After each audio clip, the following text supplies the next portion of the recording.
لله إن الحمد لله نحمده ونستعينه ونستغفره ونؤمن به ونتوكل عليه ونعوذ بالله من شرور أنفسنا ومن سيئات أعمالنا من يهده الله فلا مضل له ومن يضلله فلا هادي له وأشهد أن لا إله إلا الله وأشهد أن محمدا عبده ورسوله أما بعد فإن خير الحديث كتاب الله وخير الهدي هدي محمد صلى الله تعالى عليه وسلم وشر الأمور محدثاتها وكل محدثة بدعة وكل بدعة ضلالة وكل ضلالة في النار. أعوذ بالله من الشيطان الرجيم. اليوم أكملت لكم دينكم وأتممت عليكم نعمتي ورضيت لكم الإسلام دينا. وقال صلى الله عليه وسلم: من أحدث في أمرنا هذا ما ليس منه فهو رد. وفي رواية: من عمل عملا ليس عليه أمرنا فهو رد. সম্মানিত জুমার নামাজি উপস্থিত ভাই সকল, আল্লাহ রাব্বুল আলামিনের যাবতীয় প্রশংসা এবং নবী মুহাম্মদ মুস্তাফা সাল্লাল্লাহু আলাইহি ওয়াসাল্লামের প্রতি অনেক অনেক দরুদ ও সালাম বর্ষিত হোক। আল্লাহুম্মা সাল্লি আলাইহি আল্লাহুম্মা বারিক আলাইহি। আজ ইনশাআল্লাহ আমরা শাবান মাসে যা সুন্নাত এবং যা বিদআত, অর্থাৎ এই মাসে যে আমরা আছি, এই মাসের নাম হচ্ছে শাবান মাস। শাবান মাস রমজান মাসের আগের মাস, পূর্বের মাস। একে আরবি ভাষায় বা আরবি নাম হচ্ছে এর শাবান। এই শাবান মাসে আমাদের কি করণীয় আছে ইসলামে, আর অনেক মানুষ এই শাবান মাসে কি গোলমাল করে ইসলামের নামে, এ নিয়ে আজকের সামান্য ও সংক্ষিপ্ত খুতবা ইনশাআল্লাহ। আল্লাহ রাব্বুল আলামিন এই মাস দিয়েছেন, দিন দিয়েছেন, বছর দিয়েছেন, সময় দিয়েছেন। আবার তিনি কিছু কিছু সময়কে আর কিছু কিছু স্থানকে, কিছু কিছু দিনকে, কিছু কিছু মাসকে অন্যান্য মাসের তুলনায়, অন্যান্য দিনের তুলনায়, অন্যান্য সময়ের তুলনায় মর্যাদা দিয়েছেন। তাই জুমার দিন আর শনিবার দিন বরাবর না, তাই রমজান মাস এবং অন্যান্য মাস বরাবর না, তাই হজের দিন আর অন্যান্য দিন বরাবর না।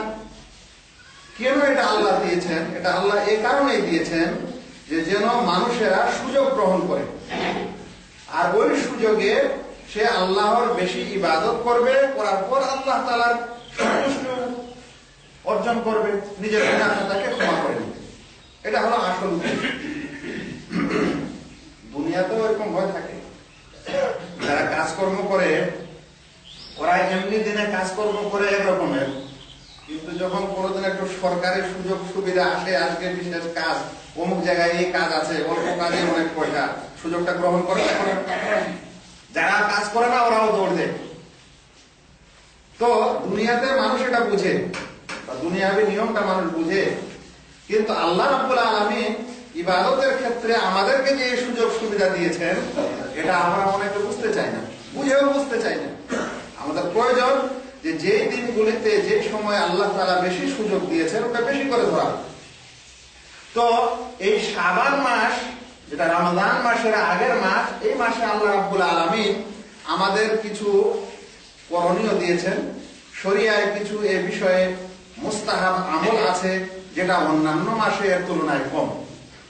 এই শাবান মাসে যেটা আমল সুন্নাহ বলতে পারেন, এই শাবান মাসের সৎ কাজগুলি, সওয়াবের কাজগুলি আমাদের সমাজে দুই ভাগে বিভক্ত হয়ে গেছে। একটা হচ্ছে সুন্নাহ, যেটা আমাদের করণীয় বা করতে হবে, সেটাই দেখা গেছে পিছে পড়ে গেছে। আর একটা হচ্ছে বিদআহ, যেটা আমাদের ছাড়তে হবে, বিদআতি কাজ, ওইটাই বেশি চলে এসেছে। এখন দেখা যাক যে সুন্নতি কাজ এই মাসে কি, আর বিদআতি কাজ এই মাসে কি করা হয়। এক নম্বর, এদিক ওদিক কথা না বাড়িয়ে আমরা সরাসরি নবী মুহাম্মদ মুস্তাফা সাল্লাল্লাহু আলাইহি ওয়াসাল্লামের এ সম্পর্কে যা বিধান রয়েছে, বাণী রয়েছে, হাদিস রয়েছে, সেগুলো শুনি। আল্লাহ রাসূল সাল্লাল্লাহু আলাইহি সাল্লাম সাধারণত এই শাবান মাসে বেশি বেশি নফল রোজা করতেন। এক নম্বর, কি করতেন? বেশি বেশি নফল রোজা করতেন। কত বেশি করতেন নফল রোজা? এখানে এই কথাটি বলা আমাদের উচিত যে আমরা অনেক মানুষ আছি যারা মনে করে যে নফল নামাজ আছে, এটা ভাবি, কিন্তু অন্যান্য ইবাদতও যে নফল আছে এটা আমরা ভাবি না, ওটা আমরা করি না। দেখা গেল অনেক মানুষ 2 রাকাত নফল নামাজ পড়ে, কিন্তু নফল রোজা যে আছে, নফল সিয়াম যে আছে, এটা আমরা অনেকেই মানি না বা অনেকে জানি না বা করি না। রমাদান মাসের 1 মাস রোজা, এটা হলো ফরজ।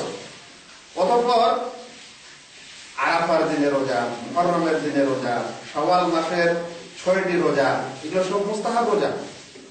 অনুরূপ এই শাবান মাসের রোজা, অনুরূপ প্রত্যেক মাসের 13, 14, 15 তারিখে, যেটাকে বলা হয় আরবি মাসের চাঁদের তারিখ, 13, 14, 15 তারিখে রোজা করা মুস্তাহাব ও সুন্নাহ।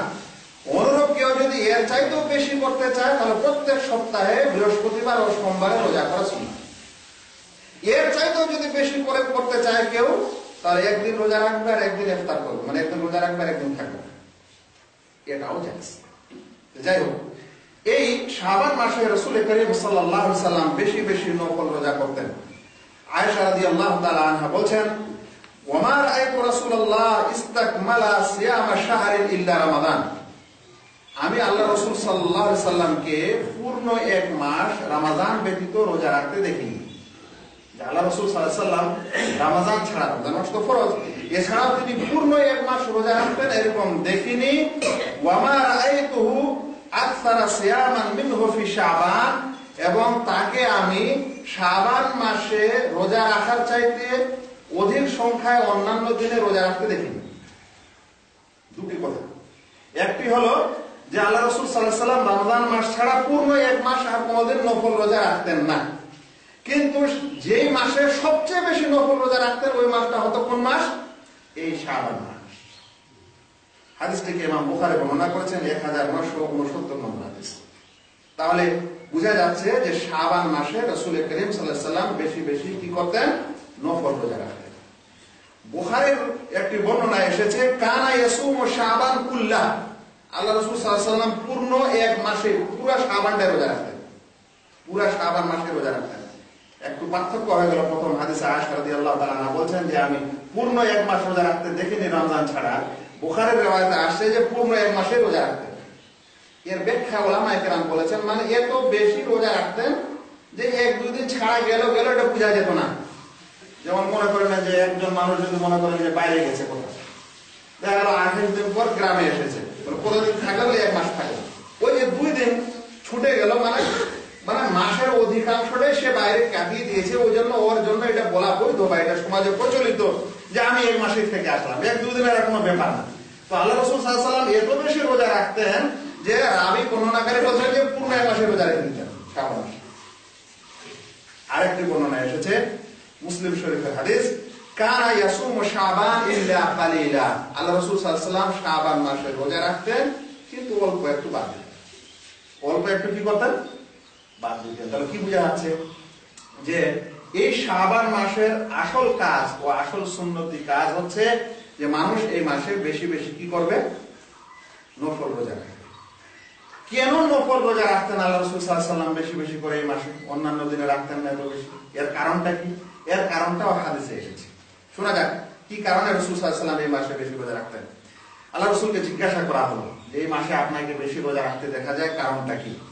তখন তিনি বললেন, যালিকা শাহরুন ইয়াগফালুন নাসু আনহু বাইনা রাজব ওয়া রমাদান, বলতে এটা একটা এমন মাস যে মানুষ এই মাসে আল্লাহ থেকে গাফেল হয়ে যায়, আল্লাহ থেকে গাফেল হয়ে যায়, মানুষেরা গাফেল হয়ে যায়। কি কারণে? বলছে এই মাসটা রমাদান এবং রাজব মাসের মাঝখানে হওয়ার কারণে, মানে শাবান মাসের আগের মাসটার নাম হচ্ছে রাজব। তো রাজব মাসে জাহেলি যুগে এমনি লড়াই ঝগড়া ইত্যাদি সব বন্ধ থাকতো, ওরা নিষেধ, এটাকে হারামের মাস বলা, সম্মানিত মাস বলা মনে করা হয়, ইসলাম পূর্বে ইসলামের পরে ইসলামেও। এখন শাবান মাস আসে, মানুষেরা ভাবে তো আগামী মাস তো রমজান, আগামী মাস তো রমজান, তখন থেকে রোজা করবো, তখন থেকে ইবাদত করবো। কত মানুষ আছে বলে তখন থেকে আমি নেশাটা ছাড়বো, তখন থেকে আমি নামাজ পড়া শুরু করবো, তখন থেকে এই কাজটা ছাড়বো, এই কাজটা ছাড়বো, এরকম করে না, এরকম বলে না? তার মানে ও এই মাসটাকে বাদ দিয়ে দেয়, গাফেল হয়ে যায়, আর আগামী মাসের জন্য থাকে। রাসূল করিম সাল্লাল্লাহু আলাইহি ওয়াসাল্লাম বলছেন যেটা একটা এমন মাস যে মাসে মানুষেরা গাফেল থাকে, ওয়া হুয়া শাহরুন তুরফাউ ফীহিল আমাল, আর এটা একটা এমন মাস যে মাসে আল্লাহর দরবারে, আল্লাহর কাছে সৎ আমলগুলি উঠানো হয়, পেশ করা হয়। যে মাসে মানুষ গাফেল, ওই মাসে আল্লাহর দরবারে কি হয়, আল্লাহর কাছে কি হয়, সৎ আমলগুলি পেশ করা হয়। তারপর কি বলছেন, ফাউহিব্বু আন ইউরফা আমালি ওয়া আনা সাইম, আমি পছন্দ করি যে আমার আমল, আমার সৎ কাজগুলি এমন অবস্থায় আল্লাহর কাছে যাক যে সময় আমি রোজায় আছি, মানে রোজার মতো একটি ইবাদতে আছি, এই ইবাদতের সময় আমার আমলগুলি আল্লাহ তাআলার কাছে পেশ হোক, এটা আমি পছন্দ করি। হাদিসটিকে নাসাই, আহমদ সিলসিলা সহিহাতে হাদিসটিকে বর্ণনা করা হয়েছে। তাহলে কি বোঝা গেল যে এই মাসে মানুষেরা আল্লাহ থেকে সাধারণত গাফেল থাকে, সেই কারণে এই মাসে বেশি বেশি রাসূল করিম সাল্লাল্লাহু আলাইহি ওয়াসাল্লাম কি করতেন, ইবাদত করতেন। একটি পয়েন্ট, যে সময় মানুষেরা গাফেল থাকে সেই সময় আল্লাহর ইবাদত করা বেশি ভালো। এই জন্য তাহাজ্জুদের নামাজ পড়া বেশি ভালো। যে কোনো নফল নামাজের চাইতে কোন নামাজ পড়া বেশি ভালো? তাহাজ্জুদের নামাজ পড়া বেশি ভালো। কারণ আল্লাহ রাসূল একটি হাদিসে বলেছেন যে সর্বোত্তম আমল হলো যে যখন মানুষেরা ঘুমাবে তখন তুমি আল্লাহর ইবাদত করবে। ওয়ান নাসু নিয়াম, মানুষেরা ঘুমন্ত অবস্থায় থাকবে। হ্যাঁ, এক রাতের শেষ তৃতীয়াংশে তাহাজ্জুদের আসল সময়, সেই সময় গোটা দুনিয়া ঘুমায়, মানুষেরা ঘুমায়, জীবজন্তু ঘুমায়, পশু পাখি ঘুমায়, সবকিছু ঘুমায়, একমাত্র চোর ঘুমায় না, আর অসৎ কাজে বের হয়। কিন্তু যে মুমিন বান্দা, সে সবাই ঘুমিয়ে গেছে, আর ওই সময় ওযু করে আল্লাহকে স্মরণ করছে, আল্লাহর কাছে ইবাদত করছে। ওই জন্য ওই সময়টা খুবই ইম্পর্টেন্ট। ওই সময় আল্লাহর কাছে দোয়া কবুল হয়। আল্লাহ রাব্বুল আলামিন এই সময় আকাশের শেষ আকাশে অবতরণ করেন। হাদিসে স্পষ্ট এসেছে, আল্লাহ রাসূল সাল্লাল্লাহু আলাইহি ওয়াসাল্লাম বলেন, ইন্নাল্লাহা তাবারাকা ওয়া তাআলা ইয়ানজিলু ইলা সামাঈদ দুনিয়া হিনা ইয়াবকা সুলুসুল আখির। আল্লাহ রাব্বুল আলামিন দুনিয়াবি আকাশে অবতরণ করেন যখন রাতের 1/3 বাকি থাকে। যে সময় মানুষেরা গোটা মানুষ এবং সবকিছু ঘুমায়, ওই সময় আল্লাহ রাব্বুল আলামিন অবতরণ করেন, করার পর বলেন যে কে আছে আমার কাছে ক্ষমা চায়, আমি তাকে ক্ষমা করব, কে আছে আমার কাছে চায়, আমি তাকে দিব। তাহলে কি বোঝা যাচ্ছে যে সময় মানুষেরা গাফেল, ওই সময় ইবাদত করা কি বেশি ভালো। মানুষেরা এই মাসে ইবাদত করা থেকে গাফেল। রাসূল করিম সাল্লাল্লাহু আলাইহি ওয়াসাল্লাম কি করছেন, এই মাসে রোজা রাখছেন। তো শাবান মাসের এটাই হলো সুন্নাহ। এই রোজা রাখার অনেক ফায়দা, অনেক লাভ। তার মধ্যে একটা লাভ হচ্ছে এই যে রমজান মাস আসবে না, মানুষের অন্তরে একটা আতঙ্ক আছে, এত বড় দিন, তো গরমের দিন, কিভাবে যে রোজাটা রাখবো, কেমন করে যে হবে, কি হবে না হবে। আপনি 2-4টা নফল রোজা করেন, এখনই আরাম লেগে যাবে, মনে শান্তি আসবে, এবং রোজার মাসে রোজা করতে কোন রকম সমস্যা মনে হবে না, দ্বিধা মনে হবে না। সেই জন্য শাবান মাসের যেই কারণ রাসূল করিম সাল্লাল্লাহু আলাইহি ওয়াসাল্লাম বললেন, সেটা তো আছে, আরো এরকম কারণ আছে যেটা মানুষকে রমজান মাসে রোজা রাখতে কি করে সাহায্য করে, সহজ করে দেয় সে রোজাটা। তবে মনে রাখতে হবে, শাবান মাসের শেষ তারিখ যদি চাঁদ না দেখা যায়, যেটাকে বলা হয় ইয়াউমুশ শাক, সন্দেহের দিন, এই সন্দেহের দিনে রোজা রাখা নিষেধ ইসলামে। যে আজকে শাবান মাসের 30 তারিখ না আজকে রোজার মাসের 1 তারিখ, এটা কখন গোলমালে হয়, যখন আকাশে 29 তারিখ চলে যাওয়ার পর আকাশে চাঁদ দেখা যায় না। তখন কি করতে হবে, যদি আকাশে কি বলে যে মেঘের কারণে ইত্যাদির কারণে চাঁদ দেখা না যায়, তাহলে তখন 30 তারিখ পূরণ করতে হবে। এই 30 তারিখটাকে বলা হয় ইয়াউমুশ শাক। তাহলে 30 তারিখটা শাবান মাসের হলেও এই দিনে রোজা রাখা নিষেধ। এখন একটি এখানে আরো বিশেষ কথা বলা উচিত, যে এই শাবান মাসে বেশি বেশি রোজা করা, এটাই হচ্ছে রাসূল করিম সাল্লাল্লাহু আলাইহি সাল্লামের কি সুন্নাহ। আর এই মাসে বেশি বেশি নফল রোজা করাই হচ্ছে আল্লাহ রাসূল সাল্লাল্লাহু আলাইহি সাল্লামের সুন্নাহ। এই মাসে এই কারণে নফল রোজা করতে হবে, কারণ মানুষেরা সাধারণত এই মাসে গাফেল থাকে। আল্লাহ রাব্বুল আলামিনের কাছে মানুষের আমল নামা এবং আমল সমূহ এই মাসে পেশ করা হয় সারা বছরের। সে কারণে আমাদের এই রোজা এবং এই সুন্নাহ পালন করা, জীবিত করা, পুনর্জীবিত করা আমাদের উচিত ও মুস্তাহাব। আমরা কম করে হলে 2, 1, 3, 4টি যার সাধ্য মতো যখন এই নফল রোজা করার চেষ্টা করবো ইনশাআল্লাহ। এরপরে আমাদের জানতে হবে যে এই মাসে কি কি বিদআত শুরু হয়েছে, যেটা ইসলামে আছে এটা শুনলেন। এবার কি কি নেই আর মানুষেরা করছে বা কি কি গোলমাল করছে। এই মাসের আল্লাহ রাসূল সাল্লাল্লাহু আলাইহি ওয়াসাল্লামকে বললেন এই হাদিসগুলিতে যেটা শুনলেন 3-4টি হাদিস, যে অমুক তারিখে বা অমুক তারিখে রোজা রাখতে হবে, এরকম কিছু পাওয়া গেল না? এই পুরো মাসের সম্পর্কে পাওয়া গেল? পুরো মাসটা সম্পর্কে পাওয়া গেল। কিছু মানুষ আছে যারা এই সুন্দর সহিহ হাদিস এবং শুদ্ধ স্পষ্ট হাদিস বাদ দিয়ে এই মাসে একদিনে রোজা রাখবে, আর সেই দিনটা হচ্ছে 15 তারিখ, যেটাকে বলা হয় শবে বরাত। কি নাম দেওয়া আছে এটা? শবে বরাত। সরকারের ছুটিও থাকে। সরকার তো আর জানে না যে কোন হাদিস সহিহ আর সহিহ, কোন নিয়মে ঠিক আর বেঠিক। ওরা দেশের মানুষ যা করে ওই অনুযায়ী মুসলমানকে ছুটি দিয়ে দিয়েছে, শবে বরাত হিসাবে ছুটি দিয়ে দিয়েছে। যা ওটা পরের কথা।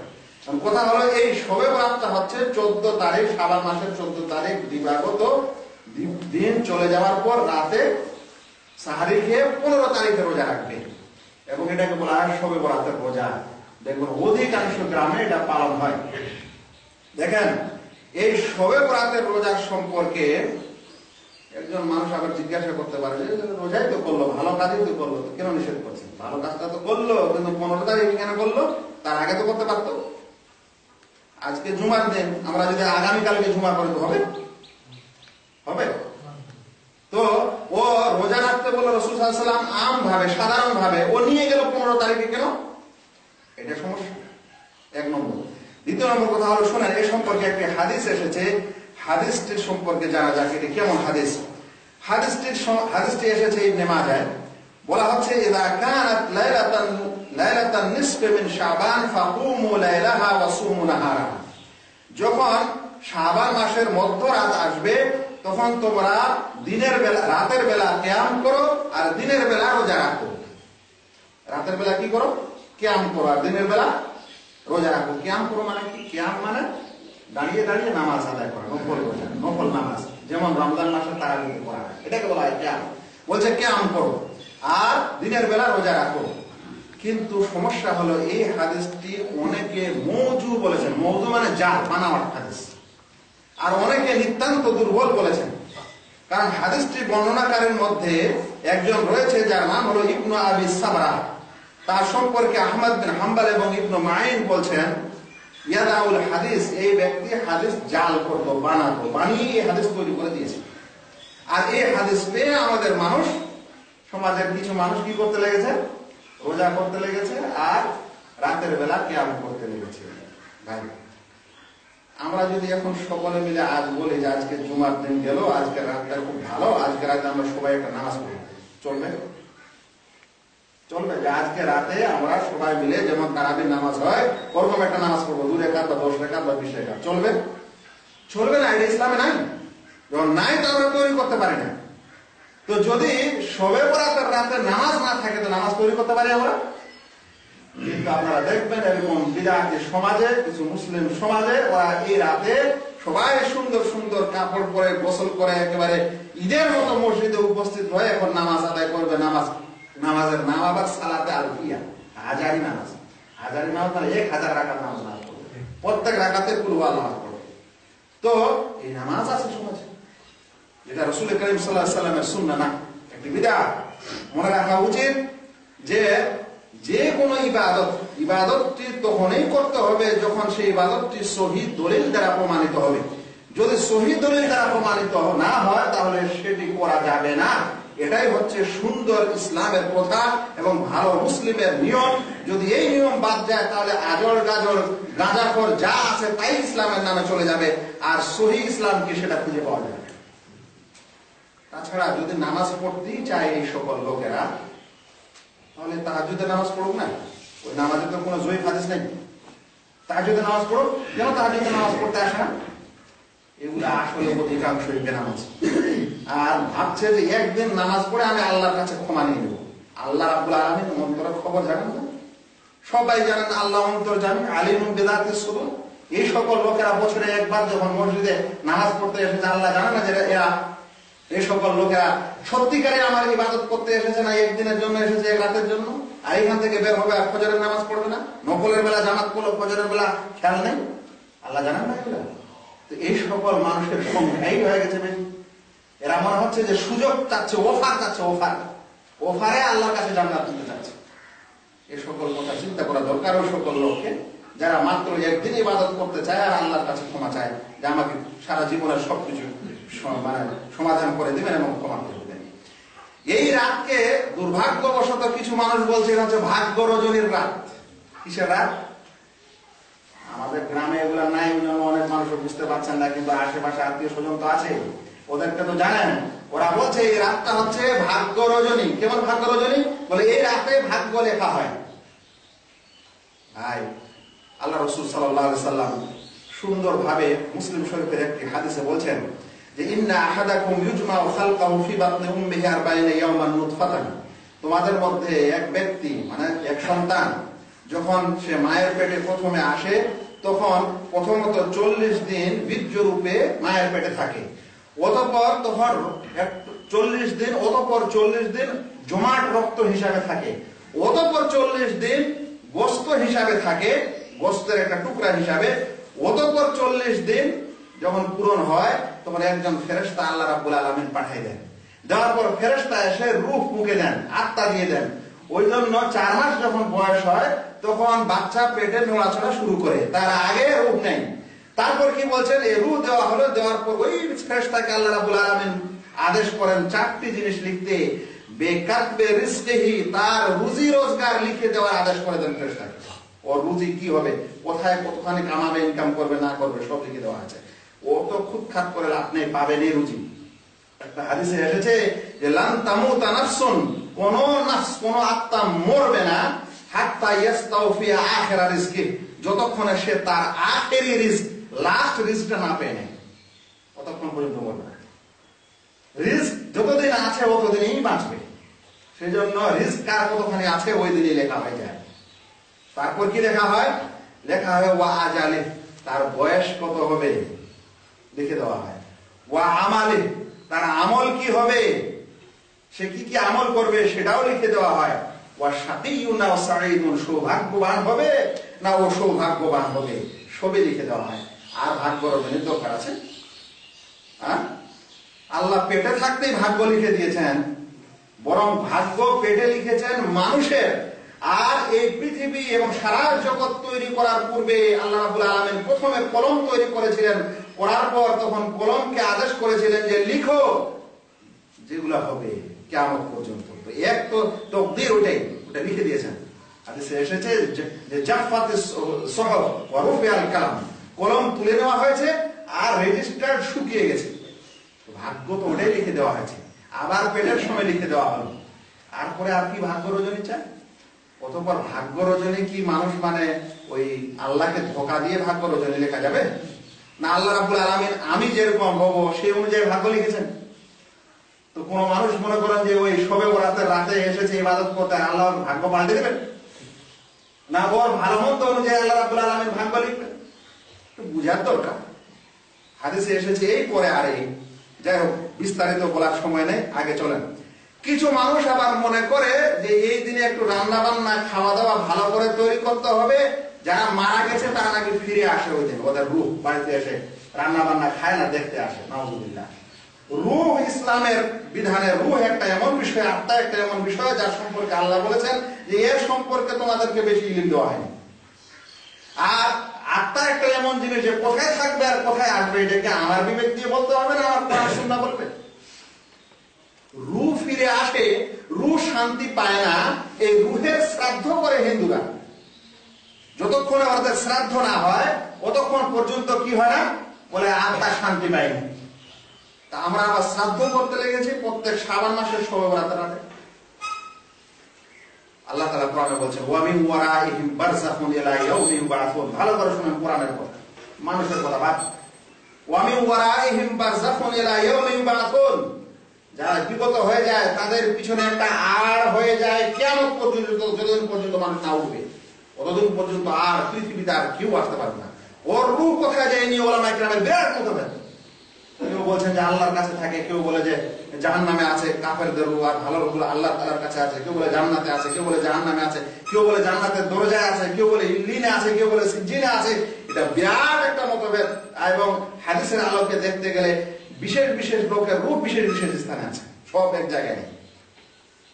কিন্তু ওটা যেখানে থাক, রূহ আর ফিরে আসবে না দুনিয়া, শেষ। আর বাড়িতে আসা তো দূরের কথা, এইদিকে আবার বাড়িতে রান্না বান্না তৈরি করে আবার লাইট জ্বালিয়ে রাখে, আলো জ্বালিয়ে, আলো বাতি জ্বালিয়ে। রুটা কবর থেকে অন্ধকার দিয়ে চলে আসতে পারলো, আর বাড়িতে আলো দরকার হয়ে যাবে নাকি? মাথায় কিছু আছে না নেই? যদি চলেই আসে রু, ওই অন্ধকার থেকে কবর থেকে চলে আসলো, আর বাড়িটাতে এসে খুঁজে পাবে না যে কার কাছে যাবো, তখন কি আলোর দরকার হয়েছে? ওই জন্য ওই দিন দেখবেন যে কবর গুলাতে আলো জ্বালায়, মোমবাতি জ্বালায়, আর মানে বাড়ি ঘর আর ইত্যাদি একেবারে লাইটিং করে দেখবেন টেলিভিশনে বিদাতি চ্যানেলগুলোতে প্রচার করছে, মনে হচ্ছে কি যে হয়ে গেছে, আজকে সব আলো আসে। এই আলোর পূজা ইসলামে নেই। ইসলামের পূজা আছে একমাত্র আল্লাহ। অগ্নি পূজককে ইসলাম খুবই খারাপ মনে করেছে। এই জন্য আগুন সামনে রেখে যদিও আপনি আল্লাহর জন্য নামাজ পড়েন তাও নিষেধ করা হয়েছে। আপনি আল্লাহর জন্য নামাজ পড়ছেন কিন্তু আগুন সামনে আছে, নিষেধ নামাজ পড়া এখানে। কারণ আপনি যদিও আগুনটার ইবাদত না করেন কিন্তু আপনার উঠা বসাতে মনে হচ্ছে যে এই আগুনকে সিজদা করছে, ওই জন্য আগুনকে সামনে করে ইবাদত করা নিষেধ। আর এরা আগুনের পূজা করে, আগুন জ্বালিয়ে আবার এই রাতে বিভিন্ন কার্যক্রম করে। আল্লাহ পূজার তৌফিক দান করবে। কিছু মানুষ আবার হালুয়া রুটি তৈরি করবে। আজকাল হালুয়া রুটি কম, গরুর গোশত বেশি। বলেন তো হালুয়া রুটিটা কেন? খাওয়া দাওয়া কি সুন্নত? আমরা ভাত খাই এটাকে সুন্নত, অন্যান্য দিনে হালুয়া খাইলে কি সুন্নত, রুটি খাওয়াটাকে সুন্নত। খাওয়া দাওয়াটা মানুষের প্রয়োজনে, দুনিয়ার যে যেখানে বসবাস করে যার যেটা খাওয়া ওইটা হালাল, ওটা আল্লাহ তাআলা খেতে বলেছেন। খাওয়া দাওয়ার ব্যাপারে সুন্নত চলে আসে কেন? আর অন্যদিকে গোটা মাসের রোজার ব্যাপারে কথা আসলো তখন সুন্নতটা বুঝলো না কেন? আবার বলে আল্লাহ রাসূলের দাঁত ভেঙেছিল ওই জন্য হালুয়া রুটি খেয়েছিলেন। ভাই দাঁত ভাঙলে না হালুয়া খাওয়াটা মানায়, দাঁত ভাঙলে কি রুটি খাওয়া যাবে? রুটির কথাটা কেমন করে আসলো? আর আল্লাহ রাসূল সাল্লাল্লাহু আলাইহি ওয়াসাল্লামের যে দাঁত ভেঙেছিল ওটা উহুদের যুদ্ধে, ওটা ছিল অন্য মাস, আর এরা খাচ্ছে আবার এই শাবান মাসের 15 তারিখে। ঠিক আছে, হালুয়া খুব খেতে মজা লাগছে, তো গোশতটা করে কেন হচ্ছে? মানে গোশতটা কি নরম খুব নাকি ছিঁড়া যাচ্ছে? যে মোল্লা হুজুর এই মানে খাওয়ার পেটে ছিল, ও আবার এগুলোর সাথে সাথে এই হালুয়া রুটিটাও জুড়ে দিয়েছে। ভাই হালুয়া রুটি খাওয়া সাধারণত একদম সুন্নত না, একেবারে সুন্নত না। এটা আপনার রুচির উপর নির্ভর করে, যে কোনো সময় খান না কেন, আপনাকে ভালো লাগে খান, না ভালো লাগে না খান, এতে আপনার কোনো সুন্নত আদায় হবে না। যেমন আপনার ভাত খাওয়াতে কোনো সুন্নত আদায় হবে না। হ্যাঁ, খাওয়া দাওয়ার পর যদি আপনার এটা নিয়ত থাকে যে এই খাওয়া দাওয়ার ফলে আমার একটু শরীরটা হৃষ্টপুষ্ট হোক, আল্লাহ তাআলা ভালো করে ইবাদত করবো, আর কিছু করবো, তখন এই সৎ নিয়তের কারণে কিছু নেকি পাওয়া যায়, নচেত খাওয়া দাওয়াতে কোনো নেকি নেই। হালাল হলে আপনার জন্য এটা জায়েজ। যাক, অন্যদিকে কবর জিয়ারত শুরু হয়, এবং কবর জিয়ারতে বিশেষ করে দেখবেন দলে দলে শুরু হয়। রাসূল করিম সাল্লাল্লাহু আলাইহি সাল্লাম জীবনে যখনই কবর জিয়ারত করেছেন কোন দলবদ্ধভাবে জিয়ারত করেননি। তার ইচ্ছা হয়েছে তিনি চলে গেছেন বাকিতে, যে তিনি কবর জিয়ারত করেছেন।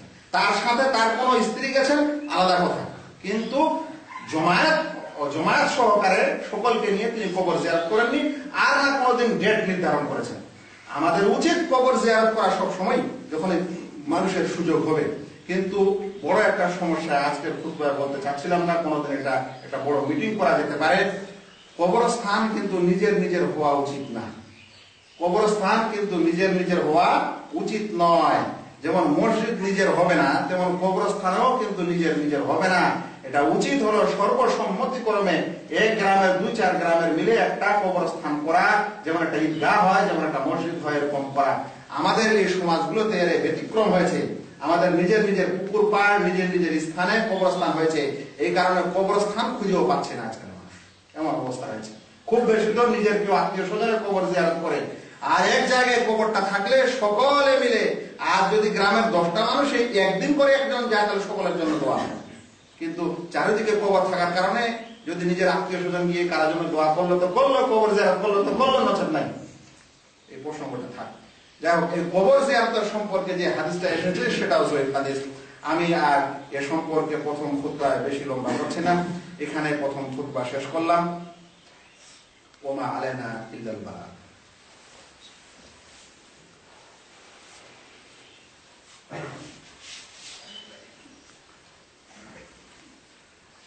আলহামদুলিল্লাহ আলহামদুলিল্লাহ ওয়াসসালাতু ওয়াসসালামু আলা রাসূলিল্লাহ, আম্মা বা'দ।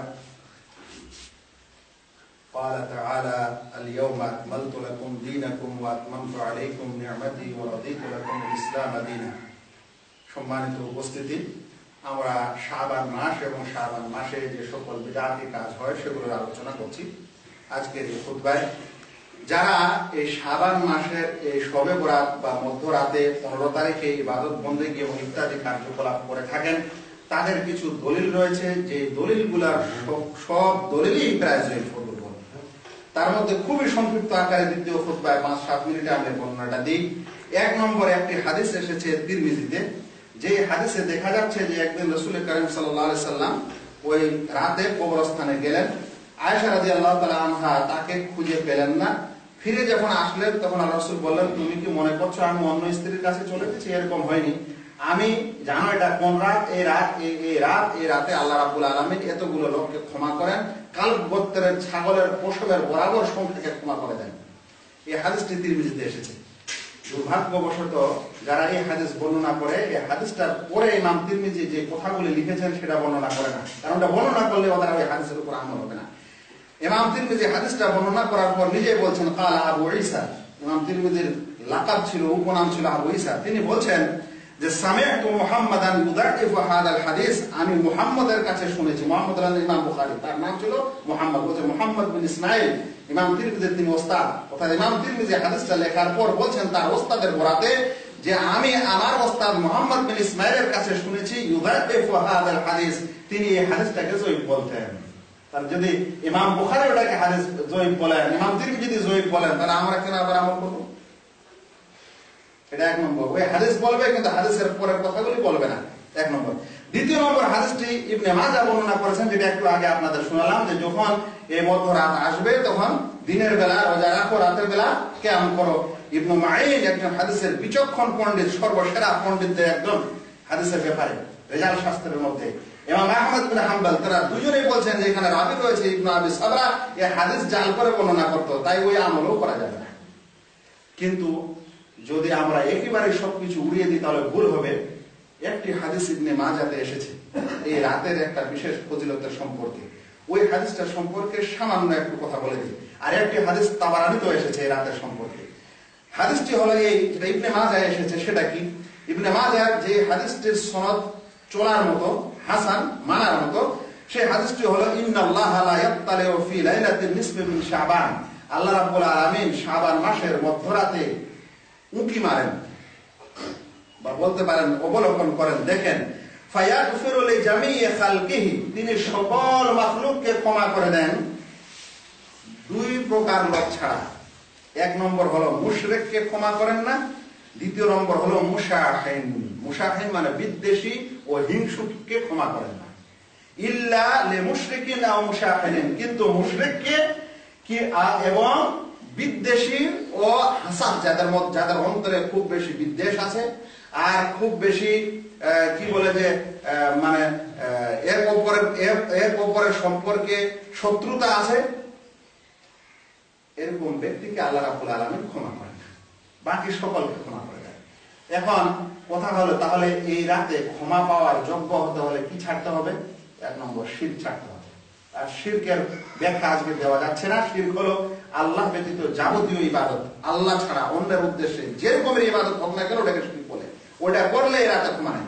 দ্বিতীয় হলো, যদি আপোষে শত্রুতা থাকে মুসলিম ভাইয়ের এক অপরের সাথে, এবং হিংসা থাকে, বিদ্বেষ থাকে, যার অন্তরে হিংসা ভরা থাকবে এবং যাদের মধ্যে শত্রুতা থাকবে, আল্লাহ রাব্বুল আলামিন তাদেরকে ক্ষমা করবেন না।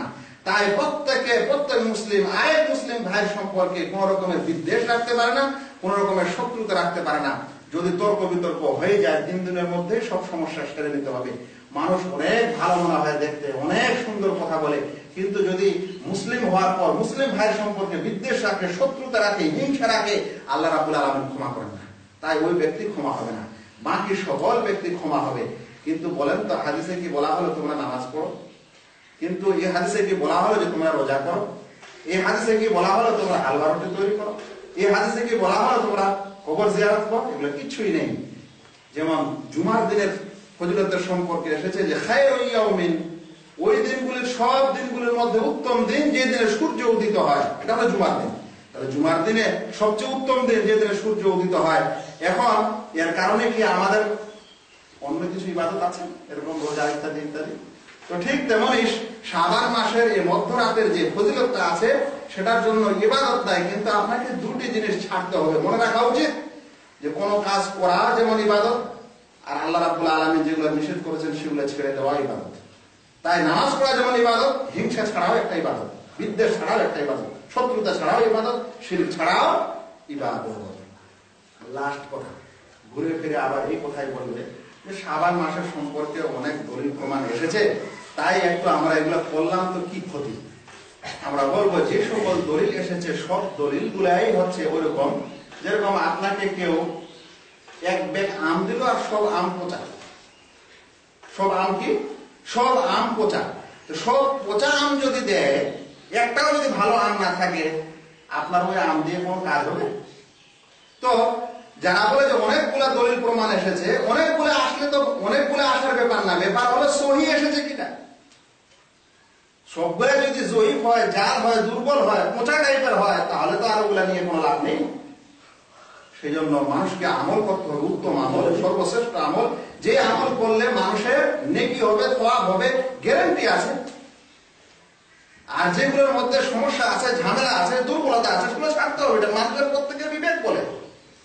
তো যে সকল আমল সহি, একটু আগে আমরা প্রথম খুতবায় শুনেছিলাম যে বেশি বেশি ইবাদত করা, বেশি বেশি রোজা রাখা, শিরক বর্জন করা এবং মানুষের মধ্যে আপোষের শত্রুতা ও হিংসা ছেড়ে দেওয়া, বর্জন করা, তাহলেই হয়ে গেল। তাহলে আপনি ইসলামের অধিকারী হতে পারেন, নচে তার কিছু নেই। আল্লাহ রাব্বুল আলামিনের কাছে দোয়া করি আল্লাহ যেন আমাদের সকল ভাইকে সত্যিকারের শাবান মাসের ফজিলত বোঝার এবং তা পাওয়ার তৌফিক দান করেন। কম করে হলে 2-4টি নফল রোজা রাখার তৌফিক দান করেন। আল্লাহ রাব্বুল আলামিন রাসূল করিম সাল্লাল্লাহু আলাইহি ওয়াসাল্লামের প্রতি দরুদ পাঠ করেন, তাই আমাদেরকেও তিনি পাঠ করার আদেশ করেছেন। اللهم صل على محمد وعلى ال محمد كما صليت على ابراهيم وعلى ال ابراهيم انك حميد مجيد. اللهم بارك على محمد وعلى ال محمد كما باركت على ابراهيم وعلى ال ابراهيم انك حميد مجيد. عباد الله ان الله يأمركم بالعدل والاحسان وايتاء ذي القربى وينهى عن الفحشاء والمنكر والبغي يعظكم لعلكم تذكرون. ولذكر الله تعالى اكبر والله اعلم بما يصفون.